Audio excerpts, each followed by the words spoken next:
কেন আপনারা মূলত এই হ্যাঙ্গিং শাওয়ারিং ক্লোজার কাস্টমাররা করে বা অথবা আপনারা কেন করাবেন। আসসালামু আলাইকুম, থাই গ্লাস সলিউশন থেকে আমি মোহাম্মদ জুয়েল মিয়া।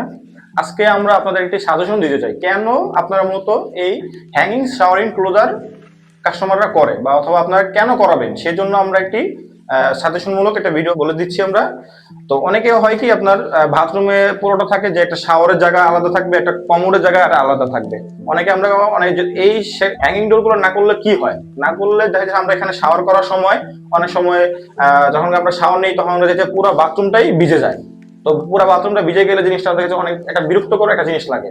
আমরা শাওয়ারিং ক্লোজার করার কারণে মাঝখানে একটা ডিভাইড থাকে, যে কারণে শাওয়ারের জায়গাটা আলাদা থাকবে ও কমোডের জায়গাটা গ্লাসের বাইরে থাকবে। যদি আমরা শাওয়ার করার সময় যাতে শুধুমাত্র শাওয়ারের জায়গাটাই যাতে ভিজে আর বাইরের টুকু যাতে না ভিজে। অনেকে কোমরের জায়গায় শুকনা থাকবে বা বেসিং এর পাশটাও শুকনা থাকবে, মূলত এর জন্যই অনেকে শাওয়ারিং ক্লোজারের কাজটি করে থাকে।